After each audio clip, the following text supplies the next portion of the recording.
It's 5 after, so we'll go ahead and get started this morning. So welcome everyone to Strong Together, providing culturally sensitive care to people with disabilities. We are very happy to be joined this morning by Dakota Brown. Dakota Brown is the Community Cultural Liaison for the People with Disabilities Subcommittee for Riverside University Health System Behavioral Health. And so just some reminders this morning, if you're newly joining us from the waiting room, if you can make sure that your display name matches the name you registered with, that will help us with attendance. And then also making sure that we're muted during today's presentation unless we're participating and interacting, just making sure we're mindful of that background noise during our presentation this morning. And then also we will be taking a 5-minute break about halfway through our time together this morning. So I just wanted to let you know that that is coming, some little self-care halfway in the middle. But I'd like to now turn it over to Dakota and welcome her to present.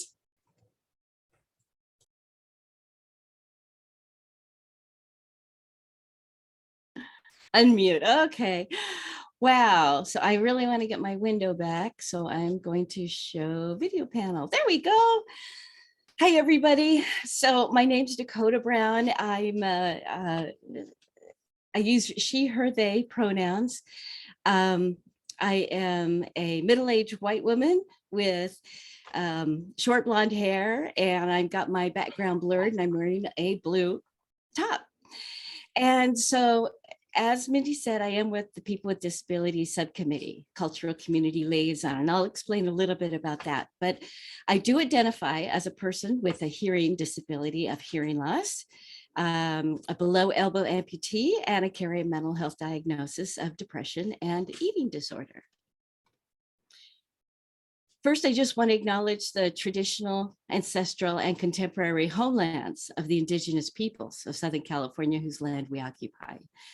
The Cahuilla, Cupeño, Luceño, Serrano, and Chemehuevi peoples and their ancestors have been here since time immemorial, caring for the land with great integrity and honoring the earth, water, animal, and plant beings and all peoples that lived here. I acknowledge this reciprocal relationship and extend values of caring and emotional wellness to all Indigenous peoples, Native Americans, and residents of Riverside County. With this land acknowledgement, I commit to be respectful and mindful to tribal sovereignty, culture, and beliefs of the Indigenous people of the land. So there's this bright kid, and as soon as he can walk, he starts hanging out in his dad's workspace. His dad is a craftsman, owns a vineyard, and the kid learns how to play cello. He plays organ for his church. He reads everything he can get his hands on, and even wins a scholarship. This kid is fascinated by music, language, algebra, and geometry. Who could this be? Is this Yo-Yo Ma, Isaac Newton, Jimmy Neutron? Well, at 12 years old, this bright and creative student begins to write code. He writes code. On top of that, he develops a whole new method of code that is more compact and versatile. In fact, it can even be used in music. So now we're getting into Star Trek stuff, right? Who could this be? Is it Bill Gates, Steve Jobs, David Byrne? Well, he bases his code on something called sonography. It's the Army's method of communicating with dots and dashes. So it's Louis Braille, who lost his vision as a child. And he starts teaching his system of raised dots to other blind students when he's just 15 years old. And this all happened about 200 years ago. So tomorrow begins Disability Pride Month, as the Americans with Disabilities Act was signed in July, 32 years ago. So welcome to a positive approach to people with disabilities, where we acknowledge the coming together of people with and without disabilities to form strong and diverse communities. This is a brief overview of what we're going to talk about today. My hope is that you take away some insights that help you feel more comfortable and confident when you when you're delivering culturally competent care to your consumers with disabilities. Now, this training may also challenge your beliefs and assumptions around health, activity, and exclusion. So let's take a step back.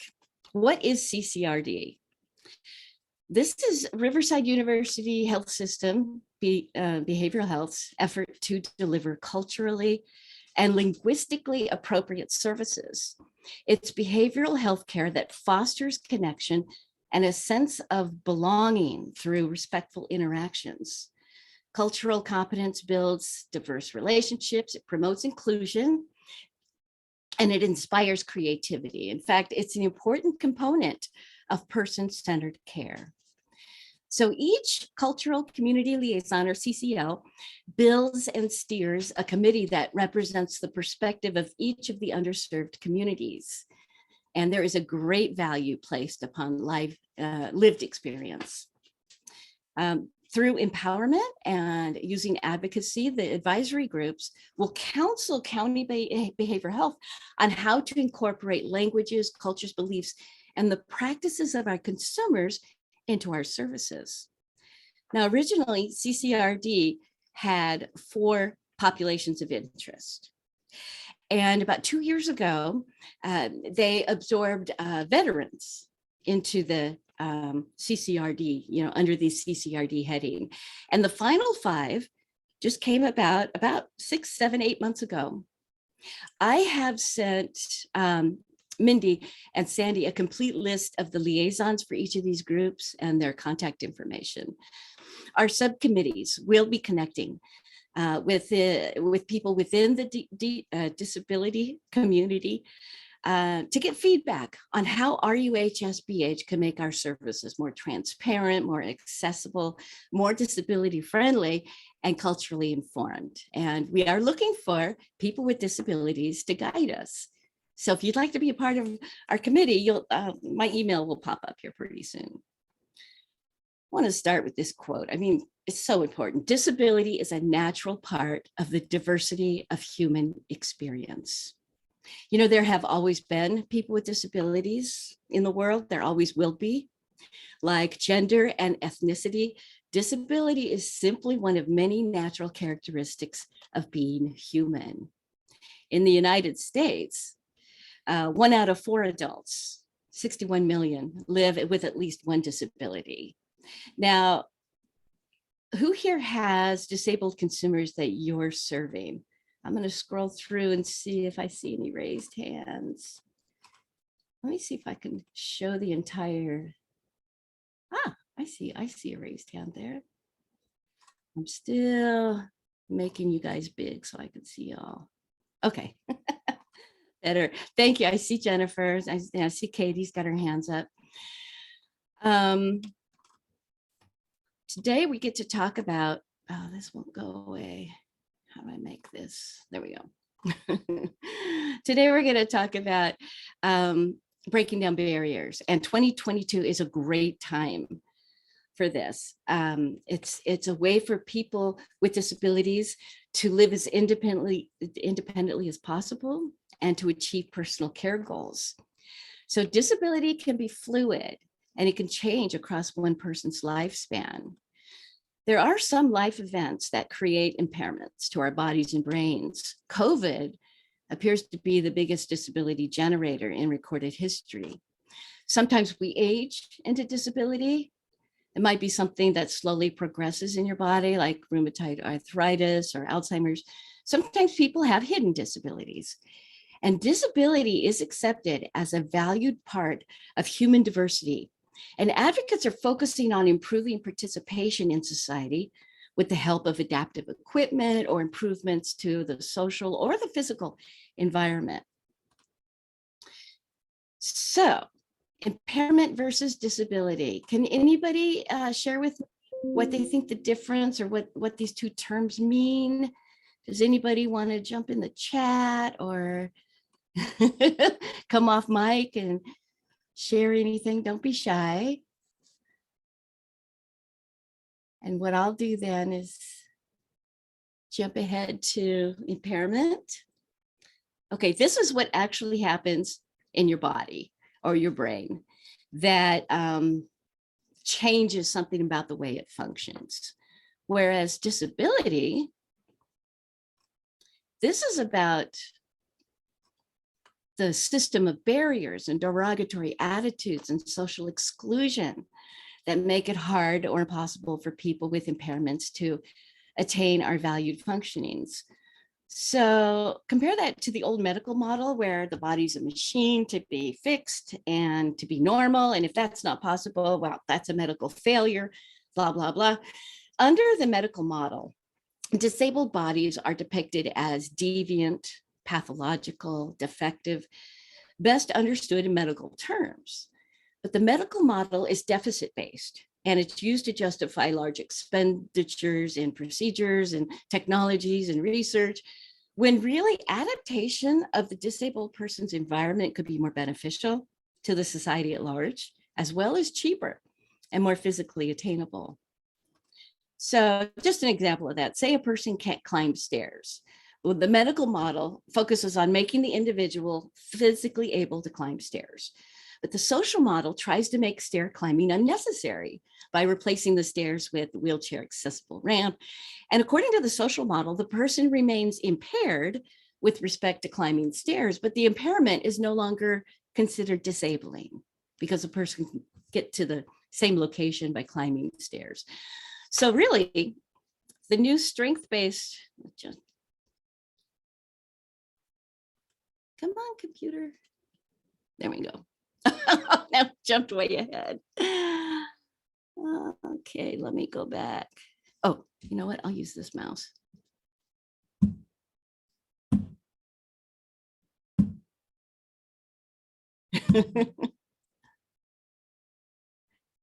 It's the barriers that are the problem. Let me get one more back to my barrier slide. Definitions. Almost there. I think it's going to be here. And you have three kinds of barriers. You have structural barriers. So structural barriers, those are the ones usually we think of first. That's environmental obstacles that block mobility or access, but it also includes like lack of assistive devices, media information that is not available in a readable format, or software technology that is not adaptable to use with assistive devices. So I have a hearing disability, I wear hearing aids. I have a Bluetooth device that feeds our audio right into my hearing aids. But if I'm on a computer that doesn't have Bluetooth, if those are still around, then I have a barrier there in accessing. So access and functional needs are not special needs, they're human needs. The ADA, the Americans with Disabilities Act, defines minimum requirements, but they don't always meet everyone's needs. I want to share about one physical accommodation that's made. Gallaudet University in Washington is the university for the deaf. And architecturally, they've done a really great job of making it accessible. And their walking paths are very wide. And this is so that two people can walk side by side, signing to each other as they walk. But I mean, all of us, I think, appreciate being able to walk next to somebody instead of, behind or ahead of them. The second kind of barriers are systemic barriers. And these are the laws, the rules that have been put in place without input from people with disabilities. Say there's an autistic person who works better with noise canceling headphones because they can focus. But say they work at a place where you're not allowed to wear noise canceling headphones. So, that's a law or a rule, and that's a systemic barrier. And then social barriers. And that's the false expectation that individuals with disabilities can't contribute. It's people's perceptions. It's the bullying. It's the internalized stigma that undermines our confidence and aspirations. And the media misrepresents and underrepresents disabilities. 25% of the population, 1 out of 4, is disabled, but only 2% of the characters played on TV and film have a disability.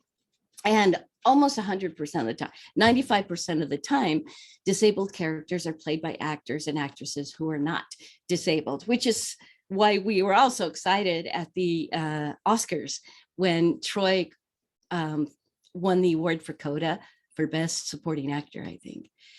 All right, a couple more definitions. Ableism. So that's the attitudes and actions that devalue us based on a disability. It's a social prejudice against people with disabilities based on the belief that typical abilities are superior. And it hinges on the idea that people with disabilities are less valuable than non-disabled people. Now, ableism can be as big as lack of accessible public transportation to get to work or school or the clinic, or it could be as small as someone asking about your disability by saying, well, what's wrong with you? So we can learn to widen our perspective, to think about our implicit biases and what we default to. While abled folks may display ableism, the disabled community may also make mistakes in doing so as well. A wheelchair user may not hire somebody who has a chronic illness, fearing the person may not be reliable enough for the job. So common examples of ableism, that's the making a movie that doesn't have audio description or closed captioning, wearing scented products in a scent-free environment. And then ableist microaggressions. Those are the everyday verbal and behavioral expressions that communicate a negative slight or insult in relation to someone's gender, identity, race, disabilities. So in the case of language, if you're talking to a person in a wheelchair and you say, oh, that is so lame, your mind might suddenly go, oh. And that's one that I had taught to me by somebody in a wheelchair recently. So we're all learning this together, right? Asking somebody, are you off your meds? Can I pray for you? So I would find that offensive if I am a person who identifies as having a disability and that I am perfectly acceptable and capable and competent as I am, right? I don't need your prayers. If somebody says, I don't even think of you as disabled, that actually can be a microaggression. And I'll talk a little bit more later about why that is so. Autism is a form of ableism that discriminates against the deaf and hard of hearing. Now, this can be as obvious as banning sign language in schools, which was done for years and years and years. Or it can be as subtle as the grimace that my brother-in-law displays when my sister asks, can you put subtitles on the TV? You know, he kind of winces as if his enjoyment of the film is going to be diminished by the accommodation she requests just so that she can participate and watch the film. Healthism. Click. So disability is not necessarily the absence of health. And healthism is this idea that a person's health is entirely their own responsibility individually. Healthism places a moral importance on maintaining good health. You know, having a moral obligation to be healthy can have negative consequences. It can lead to issues like eating disorders and negative body image. And not everyone has the privilege of being healthy. For many people, their health is dependent on factors beyond their control. Healthism attributes societal and structural outcomes to individual choices. So it reinforces biases that are facing marginalized communities. You know, if health is such a personal responsibility and so many marginalized communities have such bad health outcomes, well, they just must be less responsible, right? That's the thinking behind it. And it plays up the role of the individual and downplays structural determinants of health. When it comes to the intersection of behavioral health and disability, how someone identifies is important. Now, in the old medical model, you were a bipolar or a schizophrenic, defined by your diagnosis. And with the patient's rights movement, there's been a shift to person's first language, right? A person with this diagnosis. But many disability advocates follow the civil and gay rights models and prefer identity first language, since a community ID is a point of strength, right? There's power in numbers. And as the civil rights and gay movements demonstrate, so how you identify it also might be fluid in different contexts. Today, I'm here to share about disability awareness. And I might also encounter some communication challenges here. So maybe I would more vigorously identify as hard of hearing and disclose more of my challenges with that. But if you're in any doubt, default to people first language until and unless the person tells you their preference. Now, this is a 3-minute video. It's a lighthearted look at identifying with a certain population. And it jumped ahead.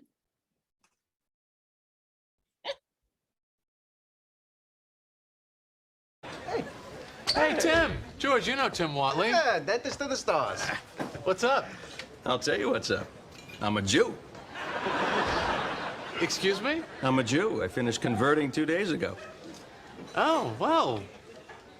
Welcome aboard. Thanks. So I'll see you tomorrow? Yeah, I have a cavity lower left. Hey, were you just at the health club? Oh, yeah. No, we must have just missed you. Ah, well, I didn't do much. I just sat in the sauna. You know, it was more like a Jewish workout. I'll see you.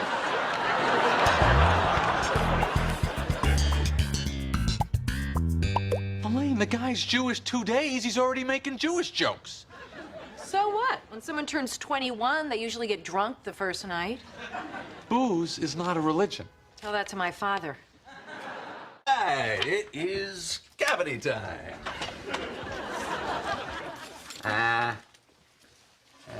Here we go. Which reminds me, did you hear the one about the rabbi and the farmer's daughter? Huh? Those aren't matzo balls. What? Tim, do you think you should be making jokes like that? Why not? I'm Jewish, remember? I know, but... Jerry, it's our sense of humor that sustained us as a people for 3,000 years. 5,000. 5,000, even better. Okay. Chrissy, give me a shtickle of fluoride.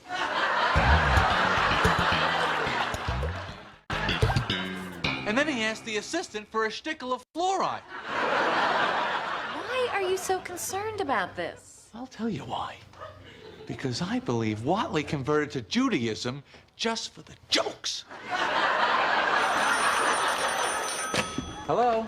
Would you be interested in a subscription to the New York Times? Yes. Valley Curtis, good guy. Oh, which reminds me. Did you hear the one about the Pope and Raquel Welch in the lifeboat? Mm-hmm. Huh? I'll tell you later. Watley.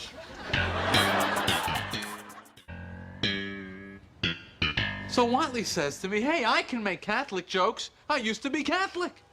Now, see, I don't think it is a Catholic joke. I think it's more of a Raquel Welch joke. What was it? No, I said, hand me the buoys.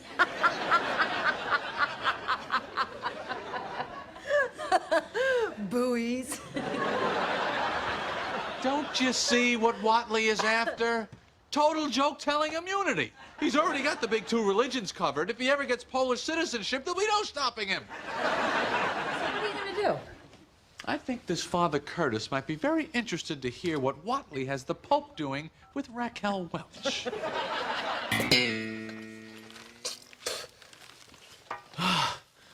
Are you about done? Well, I'm just getting warmed up. Because I'm just a sadist with newer magazines. Huh? Father Curtis told me your little joke. I really didn't appreciate it.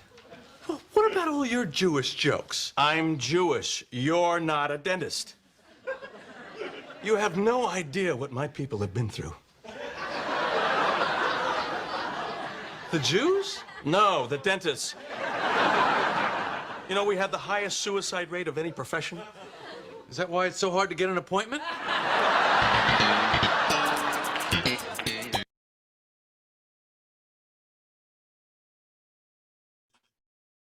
All right. Sorry that was so laggy. There we go. So disability is deeply personal. Some people consider disability their identity. Others just consider it a part of who they are and not an identity. And some who technically have disabilities choose not to identify as disabled at all. For example, many deaf people embrace, celebrate, and promote deaf culture rather than calling themselves disabled. They may consider themselves more just bilingual and bicultural. So that brings me to ugly laws. These were also known as unsightly beggar ordinances in the 1800s through part of the 1900s. These laws made public areas unfriendly to people who were blind or deaf or disfigured. The exceptions, though, were to entertain or disgust, like in freak shows. They were mostly gone by 1950. One was enforced in 1974 in Omaha when an officer arrested a homeless man under the guise of the ugly law because the man had visible scars and marks on his body. But there are larger forces at play here. There was a connection between ugly laws and public hygiene management schemes, such as segregation, eugenics, and institutionalization. There was a time when children with disabilities were hidden away because their parents were afraid they'd be taken away for rehabilitation. So fear is something we need to learn to sit with, the discomfort of fear. Hang on, phone call. I didn't mute my phone apparently. There we go. Sorry about that. And I was more worried about my dogs barking. Many cultures place just this high emphasis on a person's ability to contribute to society. And when barriers prevent certain populations from contributing, that group can be perceived as a burden and they can be shunned. Now, in the past, there's been an underestimation of the potential of disabled people to contribute to society and add economic value. And with the Western work ethic and grind culture, it's no wonder we would carry a fear of becoming disabled. So I have this great quote from anthropologist and writer Robert Murphy. We are subverters of an American ideal, just as the poor are betrayers of the American dream. The disabled serve as constant, visible reminders to the able-bodied that the society they live in is a counterfeit paradise, that they too are vulnerable. So there's some talk about, instead of referring to people as disabled and abled, if we have the good fortune of living a long life, we will most likely end up needing various kinds of assistance. So now some people are talking about disabled and pre-disabled. It's kind of a new way to look at disabilities. And that diversity is an important contribution. And believe me, people with disabilities want nothing more than independence and dignity and autonomy. So in talking about the innovations that are breaking down barriers, we get to talk about the disability rights movement, the fight for accessibility and safety in architecture, transportation, and in the physical environment, for equal opportunities in independent living, employment equity, education and housing that are equitable. So in the late 60s, early 70s, if you were on the street in a wheelchair with a 6-inch curb there, that curb might as well be a mile high. It was just not passable. At UC Berkeley, there were a bunch of subversive and radicals. They called themselves the Feds, free thinkers with disabilities. Because of their work, Berkeley was the first city to implement curb cuts, making streets and sidewalks accessible in major commercial areas. But something interesting happened. People pushing strollers and rolling luggage, workers pulling heavy loads on carts, people on crutches, they all benefited from the curb cuts. A study of pedestrian behavior at a Florida shopping mall shows that 9 out of 10 unencumbered pedestrians will go out of their way to use a curb cut. So this is called the curb cut effect. And when an accommodation is made for the most vulnerable and other populations experience unintended benefits, that's a curb cut. And we see these in many places. Seatbelt laws originally were for children, closed captions for the deaf and hard of hearing. If you're in a loud gym or a bar, you'll benefit from that. Also, good grips are comfortable with somebody with arthritis or tactile challenges. And automatic door pushes for people with wheelchairs also help people who have their hands full of packages and carts. Clear masks, these are a couple that I sewed, not only for deaf and hard of hearing who use lip reading to get a context, but also people with autism and people who've been traumatized or people who use English as a second language benefit from seeing the whole face. There's a long list of diagnoses and disabilities that make you more likely to have sensory processing disorders. Fibromyalgia, low vision, PTSD. So I'm just trying to get it to, there you go. Sensory friendly environments and clothing are becoming all the rage. And which of us is not ready to get rid of the pokey shirt tags and the flickering lights and the unpleasant smells? The dental industry has learned this. And so when was the last time you were at the dentist and from the lobby you could hear the drill, right? Or when's the last time you had to spit ropes of saliva into a mini toilet bowl? You know, that crook suction thing they put on your lip? Mr. Thirsty is the best dental invention ever, I think. Well, after Novocaine. Adaptive fashion is a thing. Have you seen the commercial for the hands-free tennis shoe you step into with bending down? One guy designed this because he uses a prosthetic leg when he runs marathons. And another designer has a son who has scoliosis and is in a torso brace, 22 hours a day. So there's a spring on the back of the shoe, the heel, for people with mobility challenges. And oops, didn't want that to go again. There we are. Electronic curb cuts, texting. You know, it was back in the 90s, this guy in Finland invented SMS, short message service texting, for deaf people to communicate. But SMS saves telecom bandwidth. And because 1992, you know, the world of cellular communications has never been the same because of texting. Smart devices have accessibility settings like text to speech, voice to text, subtitles, captioning, and LED flash for alerts. But often these accessibility features are an afterthought rather than being prioritized by developers. And advocates are calling on universal and inclusive design processes to guide development from the start. Now, if you have Apple, surely you've benefited from features like Siri dictation, FaceTime, Safari Reader, all considered accessibility features. This is a screenshot I pulled off social media because there, of course, are font settings and Zoom native functions on your phone. Some people use the Zoom on the, taking it on the camera to see something. The font that I'm using here is a free typeface I downloaded called Atkinson Hyperlegible, and I'll provide this link at the end of the course. Like the P doesn't look like a reverse G, and the letter O is different from the number O. In fact, Comic Sans is actually a very legible font. It was based off comic book lettering. So, you know, it's friendly and casual, but it's actually one of the best fonts for people with dyslexia. The irregular shapes of the letters let you focus on the individual parts of the words.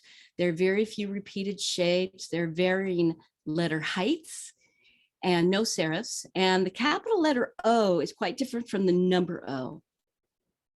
So to hate on Comic Sans is a bit ableist, and doing so discounts the reading difficulties of millions of people. It's one of my favorite quotes. Designing with all people in mind doesn't hold you back, but instead it forces you to make the experience better for everyone. There's this ingrained suspicion that intentionally supporting one group hurts another group, that making accommodations is inconvenient and expensive.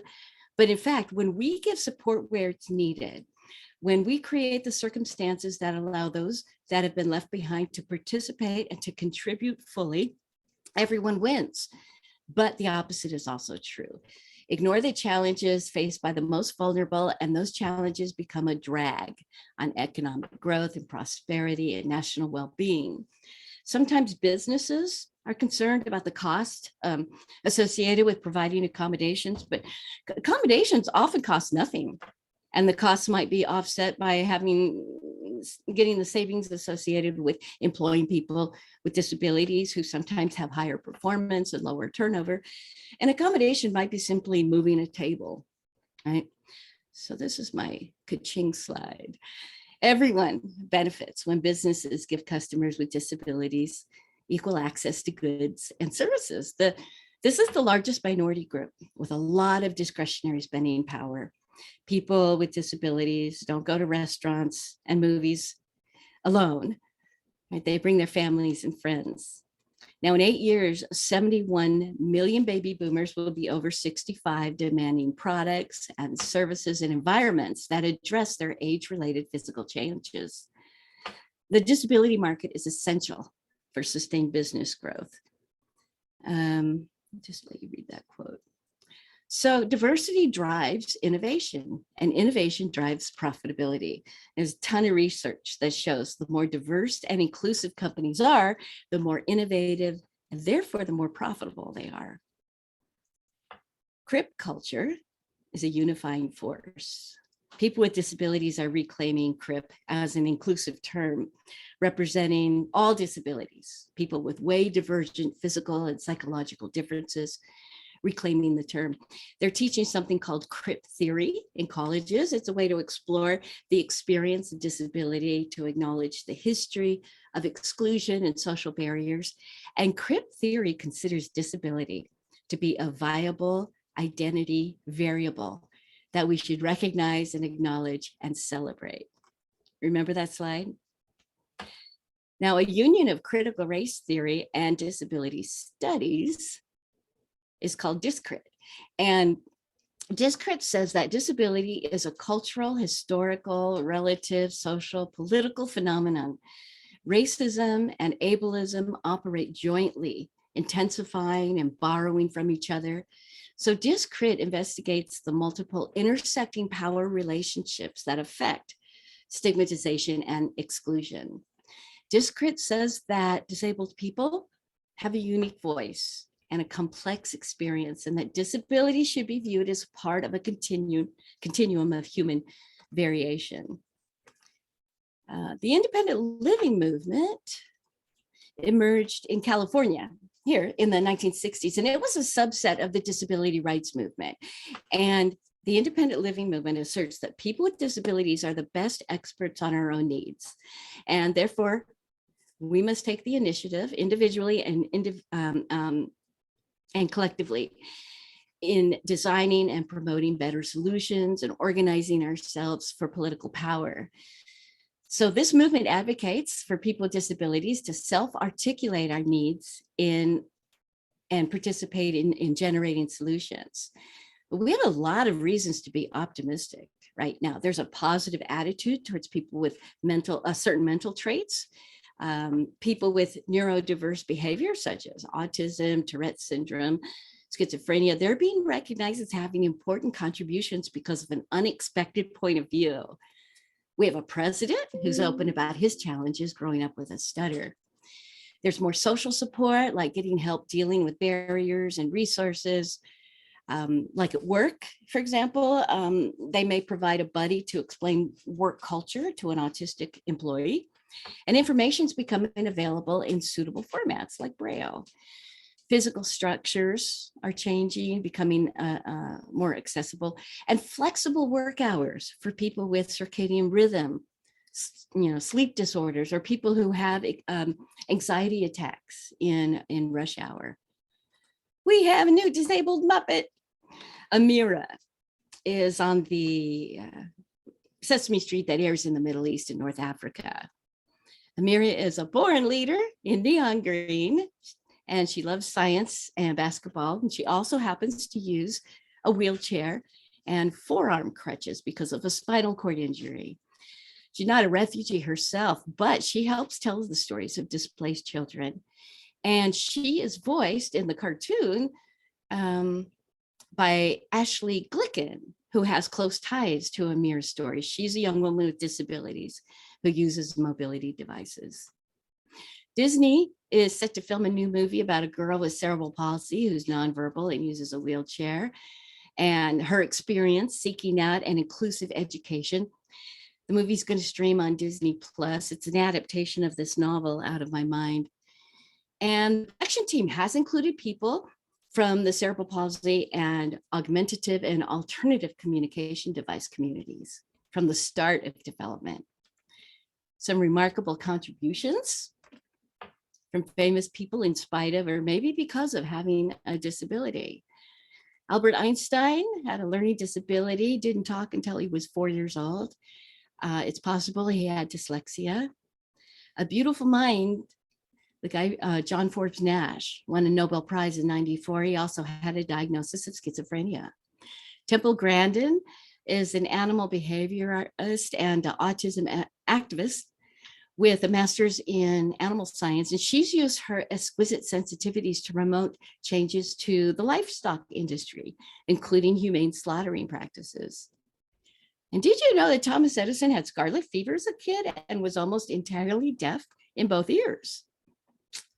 All right, so we're going to take a break. I do see some things in the chat. Oh yeah, oh, that's you guys. Okay, are there any questions before we break?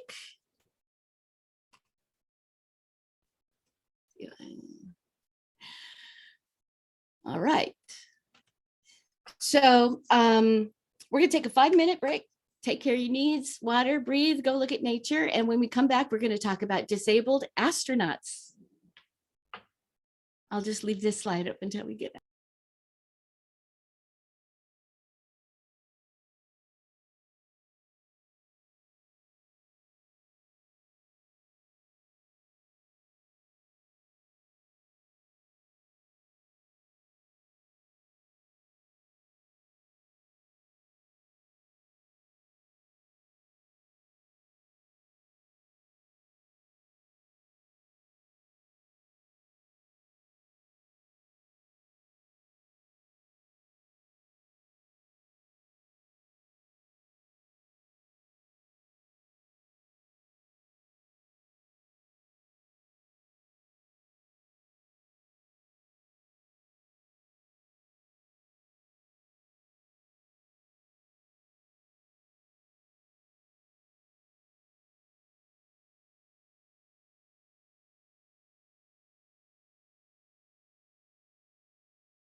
I see some names I recognize.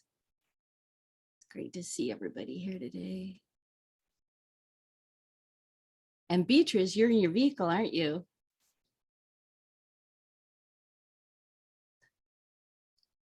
Wonderful, Sean. Thank you for that feedback. Yeah, it opened up my eyes too. I had a lot to learn. Well, I think Mindy, do you care if I just continue, resume? Yes, go right ahead. I'm so sorry. I didn't see your chat in there. I was on break and stuff, but No worries. yeah, let's continue. It's really great information, Dakota. Thank you so much. I'm going to, you're welcome, share my screen. Share sound and share.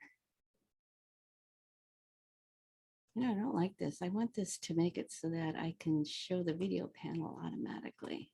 Oh, okay. All right. So we're going to continue and start with oh, look at that. We're seeing subtitles. Okay. The Vomit Comet. Have you heard of that? That's the plane that flies in a parabolic pattern to simulate weightlessness. Well, just last fall, 12 disability ambassadors flew in the plane as part of an initiative to advance disability inclusion in space. Now, they all have mobility, vision, hearing disabilities, and they were testing how accessible the flight environment is during weightlessness, during light gravity, lunar gravity, and also high gravity. Pulling some G's there. The ambassadors are also public advocates for global disability access in the STEM arts, science, technology, engineering, and math. But it's not just a bid for inclusion. Disabled people have some strengths too. From Radiolab, WNYC Studios episode of The Right Stuff, one of the ambassadors, Sherry Wells Jensen, is an associate professor at Bowling Green State University, and she writes on astrobiology and linguistics and disability studies, and she's blind. The SETI Institute, the Search for Extraterrestrial Intelligence, invites her to speak at a seminar on cognition across the cosmos. So she just starts reading anything she can find. Everything I can get my hands on about extraterrestrial life. And the thing that keeps getting repeated is that any intelligent life capable of developing sufficient technology to build a radio telescope will have some analog of human visual perception. And I kept thinking, really? Are you really freaking trying to tell me that you could not have a civilization of blind Whoops, sorry about that. people who could discover science and build a telescope? Is that really what you're saying? Because if that is what you're saying, we are going to have words. So I wrote this paper about how a blind race of aliens could go through all the steps of growing up and not being eaten by tigers and gathering food and discovering science and building a telescope. And so I presented this paper at a conference and we had this lively debate about some of the details. And I thought, I'm doing it. I'm showing them and they're getting it. And I could see how talking about blind aliens can make it better for blind people on Earth and making it better for all disabled people on Earth. And I was so happy. And then we get to the end of the paper and I felt like they were with me and they believed that I could build a telescope. And then I turned around. They were about 2 steps down off of the little stage I was on. And one of the people who had just agreed with me that blind aliens could smelt metal and build a telescope leaps up out of his seat, comes running forward and says to me, "Let me help you down those 2 steps." And I felt like, oh, it's not going to be that easy. I think that was a turning point for her where she started to think maybe theory isn't enough. He did not believe I could get down those 2 steps. So you might be surprised to hear this idea that people with disabilities might actually be given a slight preference. Sherry likes to say that space is trying to kill you at all times. We're not evolved to go to space. Everything that we trust and depend on Earth is just gone in space. I mean, space is, if you think about it, it's this weird disabling environment. Right. And so her point is that people with disabilities, they're already kind of better prepared. Because the built environment on Earth is not built for you. It's built by and large for non-disabled people. So as you move about in your day, you know you're going to have to work around things. Things are not going to be accessible to you. Something's going to go wrong. You're going to have to figure it out. That skill set is essential for the unpredictable things that can happen to you in space. You never know what the heck is going to happen, right? The caution warning panels lit up like a Christmas tree, fire warning lights, smoke warning lights, low voltage lights. So one example is back in 1997 on the Mir space station. There was a fire. Low torch-like intensity, sparks flying off the end of it. And even though it was a pretty small fire, smoke starts billowing. Cabins filling with it. Can't see the 5 fingers in front of your face, headed for a respirator, fuzzy peripheral vision, needing oxygen. Now, the astronauts aboard did get the fire out. They did a great job using the skill sets that they had. But it did take them 14 minutes to extinguish the fire. Wouldn't it be handy if you had one of your astronauts really good at moving around in the dark and have a person who the dark doesn't bother? Or another example, I don't think people realize that on a space station, it's extremely loud. So this is ambient sound of the International Space Station. Oh, wow. It's quite loud. Yeah, that's pretty loud. So there have even been reports of astronauts having hearing damage after spending a long time in space. But if ASL is your first or one of your fluent languages, noise doesn't matter. You can still communicate. Or imagine medium ORU bag is tethered. You're out on a spacewalk and the radio just dies. Well, might not be a problem. If you could sign. You know, and a lot of the time that the astronauts spend now with physical activity, you know, you think about an astronaut's job as being very physical. A lot of the very physical activity is the 2.5 hours a day they spend training. Without constant load on your body, your muscles will start dissolving. Your bones will start getting reabsorbed back into your body. Doing physical workouts so they can retain the muscle tone and bone density that they came up with. Luckily, we have the capability to run here on the space station, too. So every day they have to ride on stationary bicycles and strap into this special space treadmill. Well, you don't have to run on the treadmill if your legs already aren't functioning. That's time they could spend doing anything else, like research. So some things are getting better, but there are still a lot of societal barriers to overcome.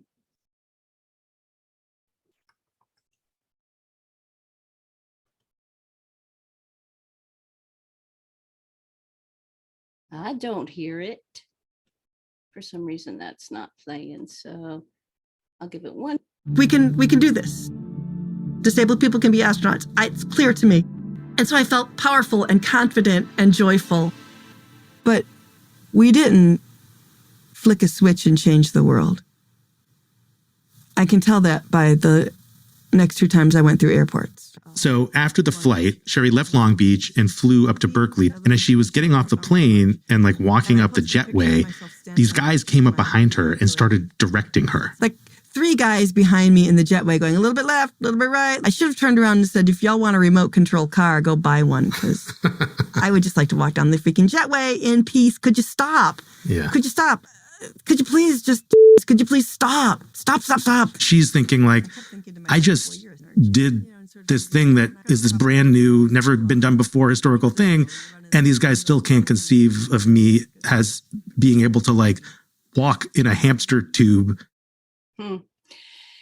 Thank you. Yeah, that's from a show called Radiolab. They gave me permission to air some of that. There is the softness of encouraging people with disabilities to participate fully in life because it's morally the right thing to do. You know, that all humans have value. But there is also the idea mentioned earlier that disability itself is a beneficial aspect. People who think differently, who move and talk and engage in life differently, they have vital contributions that stem directly from their unique set of skills and individual experience and perspectives.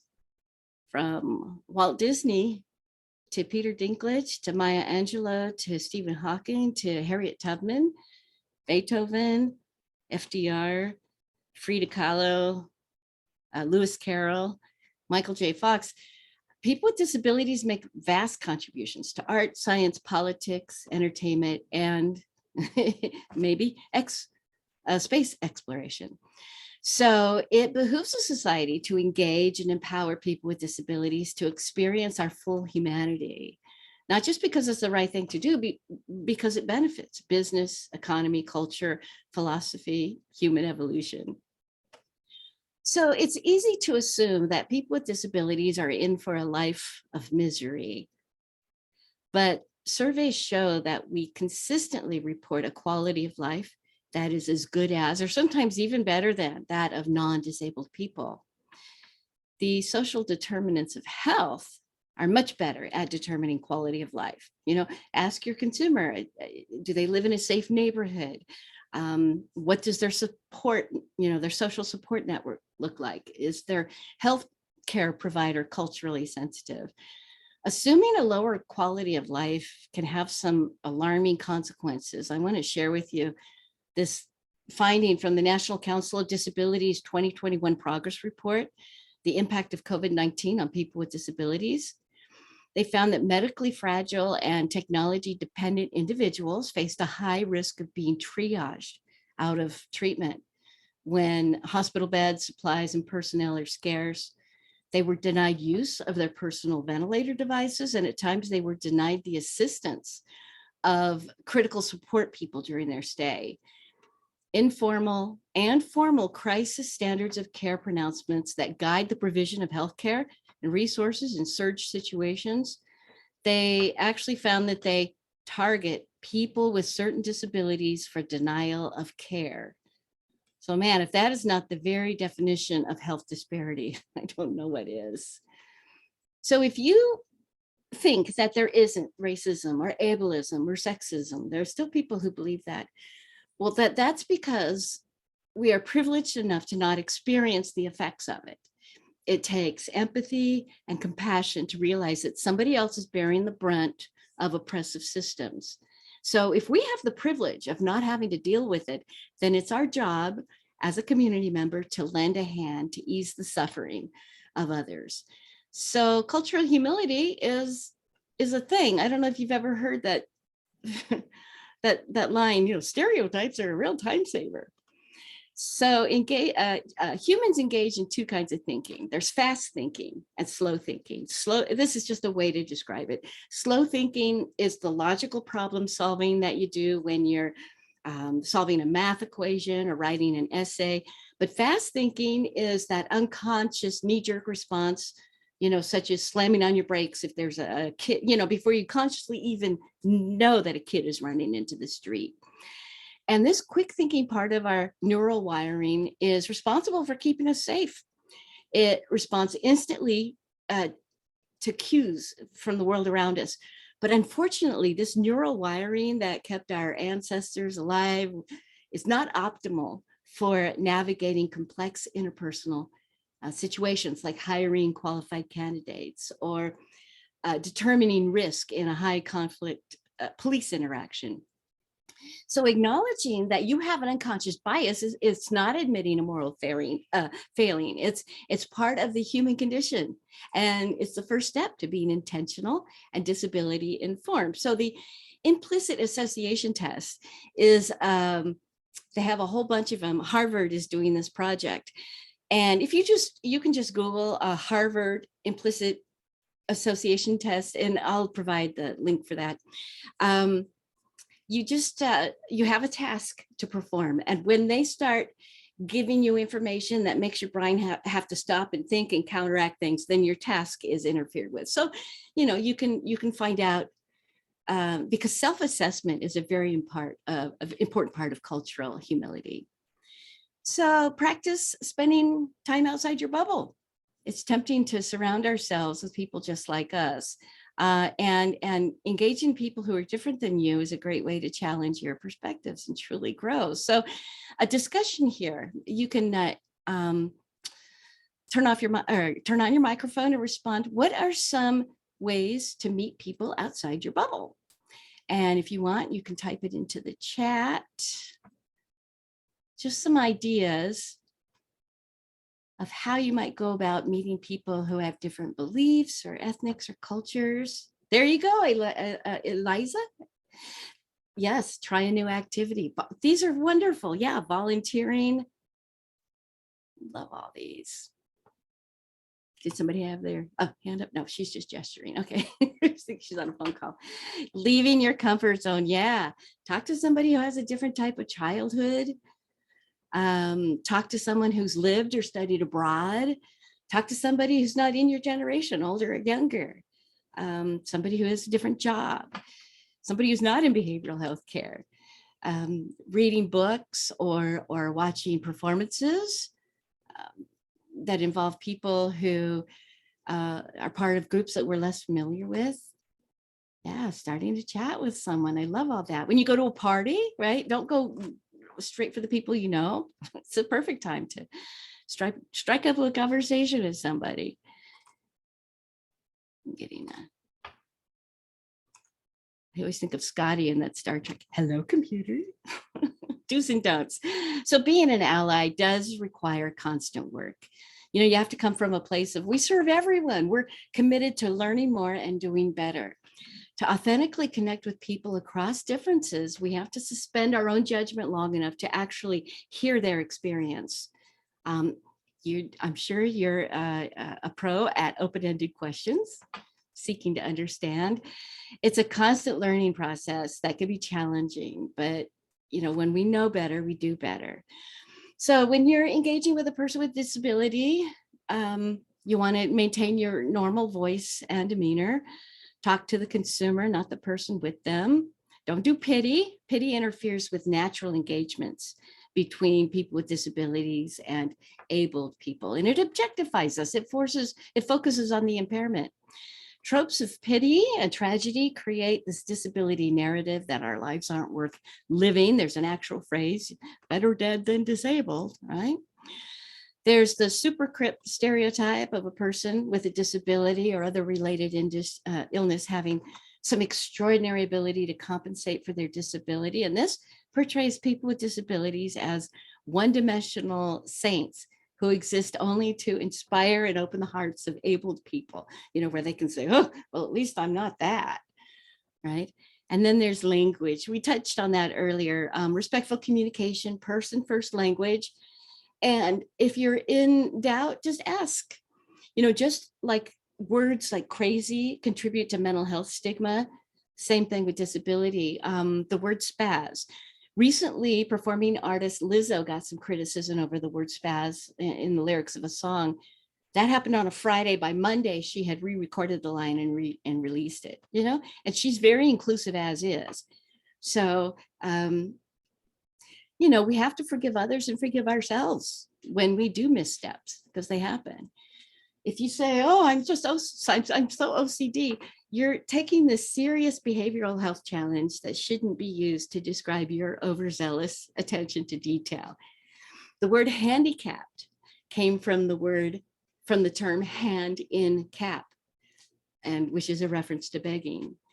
Wheelchair bound. So if I'm a person who uses a wheelchair, that wheelchair gives me mobility and freedom, right? So I'm just a wheelchair user. These terms are so embedded in our language that it takes active practice and a conscious effort to switch over to better words. So we'll do this little exercise.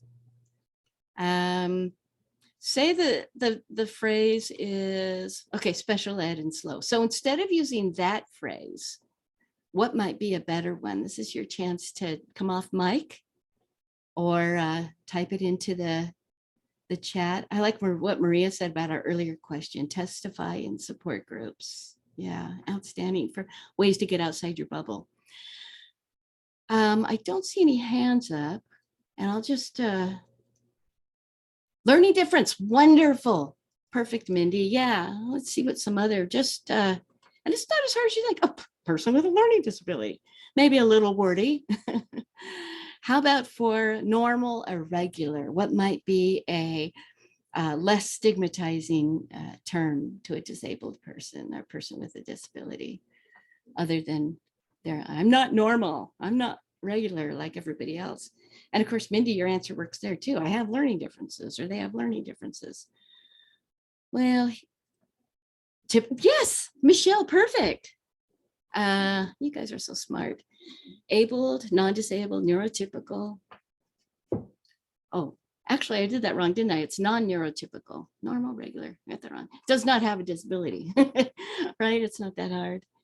Handicap parking. Does anybody want to throw an answer? What would be a more culturally competent way of saying it? I'm just trying to think of if I were, if I didn't know the answer, I should just say that parking space over there, you can park there. Pointing is always good. Yes, perfect. You guys are amazing. Eliza, Carlos. Yes, just accessible parking. You're already almost there. There's also, okay, let me go to this next one. So you remember crip theory? That's exploring the experience of disability, acknowledging the history of exclusion and social barriers. And if you tell me, well, I would never know you have a disability, or you don't come across as disabled, you might mean it as a compliment, but it could totally invalidate somebody's experience. Especially if I consider my disability a viable identity variable that should be recognized and acknowledged and celebrated. But once again, it depends. People are all different, and the disabled group of people is very diverse. You can say that about all our subcommittee populations. They are extremely diverse. Now, on the other hand, there's also denial. People with hidden disabilities like chronic illness, cancer, epilepsy, they may be accused of faking it. There's also a backlash that disabled people are getting special privileges, when I think we know that it's just the playing field is being evened. So when you're engaging with people with disabilities,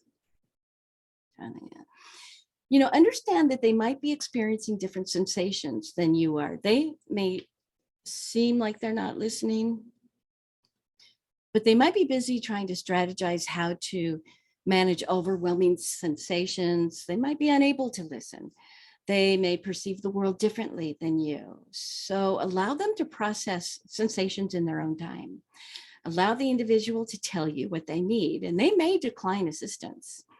Just as you would never ask a trans person about their physiology or surgery, don't ask invasive and intrusive questions about a person's disability. Don't ask how they became disabled. Don't assume they have a lower quality of life than you. And you know what? I sent Mindy and Sandy a questionnaire, a list of talking points to ease into that disability conversation with a consumer. Just some ideas about a way you might be more comfortable going into that. Don't assume the people they're with are their caretakers. Avoid giving consumers overly familiar names like baby, sweetie. And with mobility disabilities, don't touch or push a person's wheelchair. It's part of their personal space, unless they ask you to. You wouldn't hang your purse on a stranger's shoulder without asking.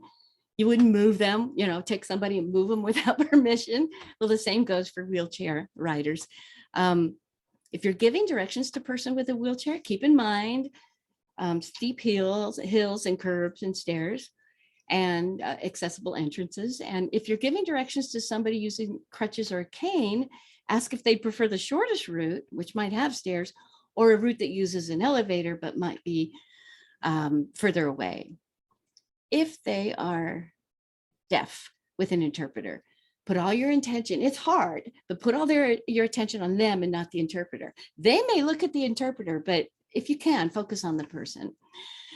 Hearing disabilities range from being totally deaf to people who are hard of hearing. And just as there are a wide range of hearing loss, individual communication needs vary as well. Some people may use sign language, some might read lips, some use speech, some use hearing aids, some communicate by writing by hand, some use technology. There are also people who pantomime and others who just need you to speak clearly. The best way to have a good conversation is just to ask, what is your individual communication preference? If an interpreter is needed, use qualified state registered interpreters. Don't use a family member. Many people with hearing loss still have some ability to hear, and they may ask you to speak more loudly, but try not to yell because that distorts the sound. Don't assume the deaf consumer can speech read. They call reading lips mouth astrology. Right?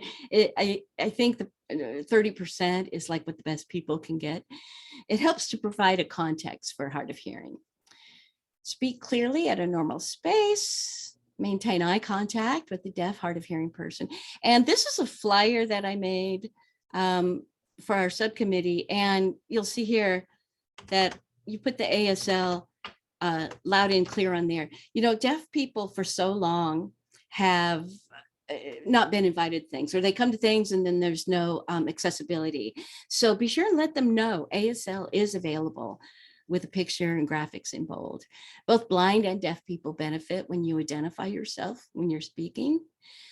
You don't have to do pronouns every time. Just quickly, you know, this is Dakota asking if, and it feels awkward and clunky at first, but it gets to be a habit and it benefits everybody in Zoom meetings. And I neglected to do that when I resumed the second half of this course. And usually when I think of it, I jump in. This is Dakota speaking. It happens. We just have to laugh about it. Some people have speech difficulties. They're hard to understand. Just be patient and give full attention to them. Some people might need extra time to respond. Some people use augmented and alternative communication. That's also known as AAC. They may use basic like picture exchange or writing, or they might be high tech with electronic devices that they type their message into and then it's spoken, and you have to allow the pauses for their AC. It's hard for me to do, but if, you know, we're all growing together. Non-speaking does not mean non-thinking. Non-speaking people can understand everything that's said around them. Now, if you cannot understand somebody, don't pretend you do. Ask questions that will help you understand. And if you continue to have difficulty with what's being said, ask the person if they can state it in a different way. So most people with speech disabilities know that others have difficulty understanding them, and they're more than willing to repeat themselves. I often have to ask people to restate what they're saying because like there's one word I'm not getting. It's got a consonant sound that I can't tell if it's a T or a P, right? And sometimes I'll tell people, you know, what you're saying, it's important that I understand what you're saying. And, you know, what you're saying is important and I want to get it right. If the people are blind,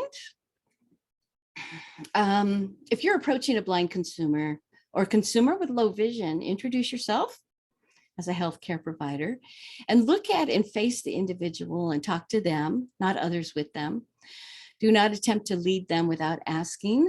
And if you're guiding them and you're explaining the environment, that seems obvious, like, oh, there's stairs. Say, are the stairs going down or up, right? That was something I had to learn the hard way.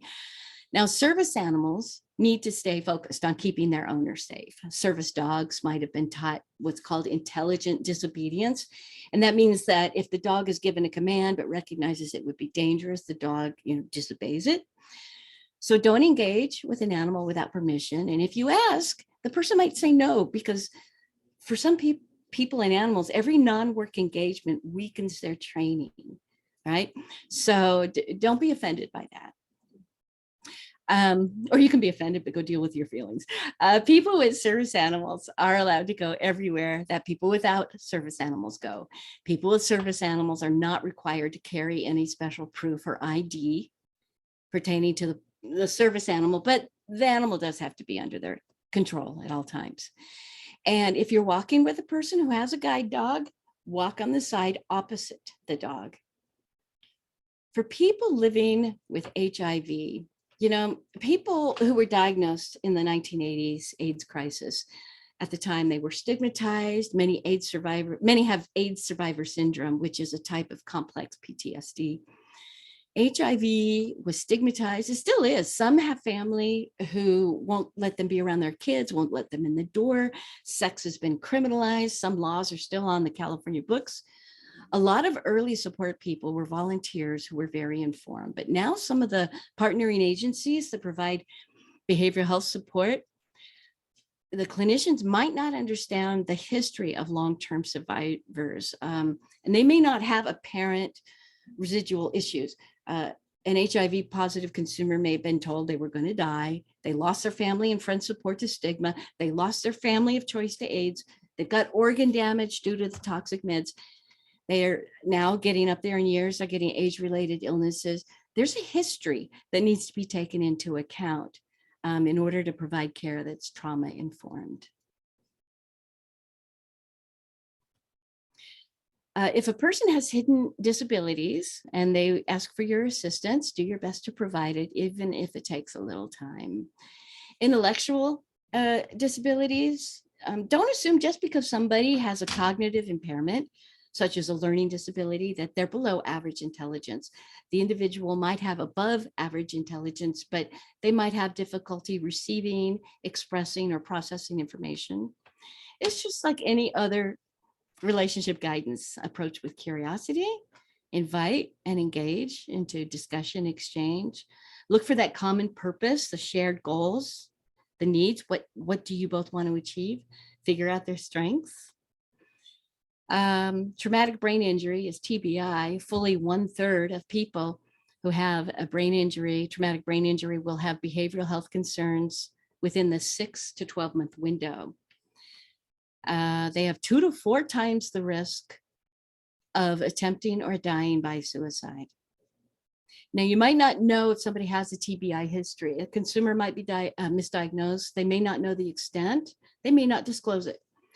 TBI is a paradigm that is shifting from the medical framework to the behavioral health paradigm as a chronic health condition. Attending to the behavioral health condition within the context of TBI is what you're doing. You're not treating TBI, obviously. So if they're missing appointments, having attention or fatigue challenges, emotional dysregulation, know that TBI can interact with a primary psychiatric illness.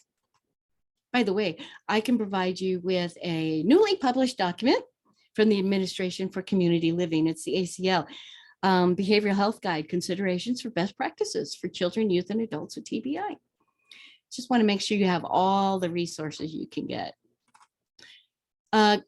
Clinical considerations. You might consider when somebody calls the clinic to schedule an appointment that you automatically, routinely ask if they need accommodations. This normalizes it. It makes people with disabilities feel like they're being treated like everyone else. You might even say, instead of, do you need accommodation? Just ask, what accommodations do you need? Lobbies should be welcoming to people with sensory sensitivity. Share should accommodate a spectrum of bodies. There should be space for wheelchair and chairs without arms for transferring from a wheelchair. Counter heights, I think, are an issue. They need to be lower down. So I'm going to play this 3-minute disability etiquette video.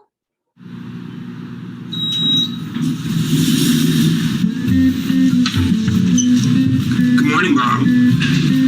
Morning there, man. Morning, Alice! There's no need to be awkward. Poor Bob. Like so many of us, he just doesn't know how to interact with people with disabilities. It's pretty easy, really. People with disabilities are people first. We need the same things that every person needs, like respect. Good morning, everyone. Attention! Okay. Maybe we need to be more specific. The easiest way to show respect is to focus on the person, not the disability. It's okay. You'll get the hang of it. One easy way to focus on the person is to watch the person signing and not their interpreter. Or their companion. It's really cool that you'd like to help, but do us both a favor and please ask me first. What you think might be helping? I got you. Wait, ah! Oh no, might actually not. If you'd like to offer me help, let me hold on to your elbow. Don't take mine. Hey, would you like to take mine? Sure. A Assistive devices help us to live our lives. They're really important and really personal.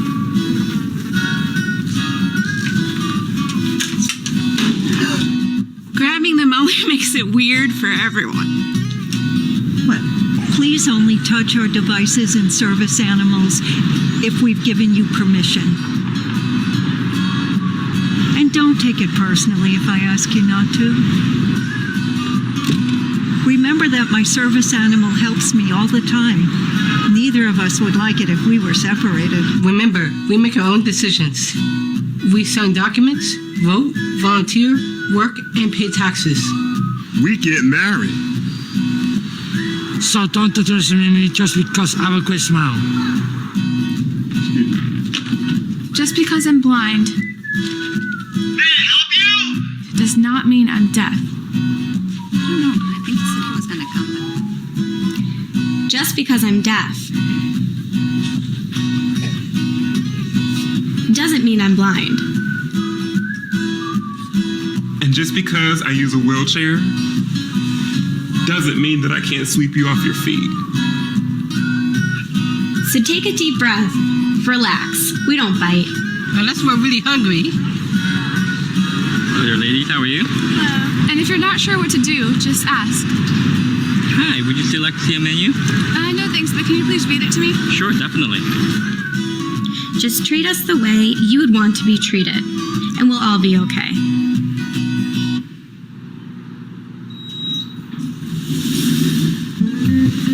Good morning. Good morning. Good morning, Alice. Right. Awkward no more. Nice job, Bob.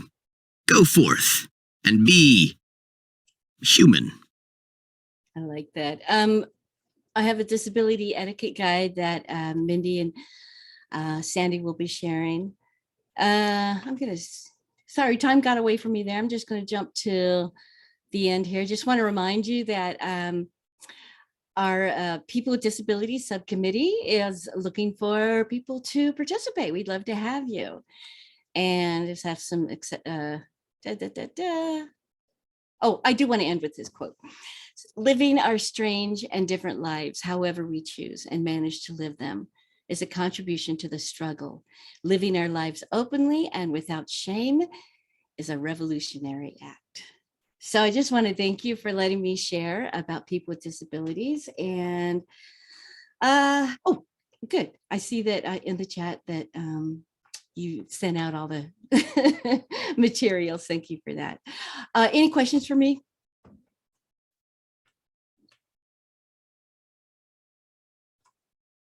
Trying to make it bigger so I can see y'all. Let's see, there's some in the, just some comments in the chat.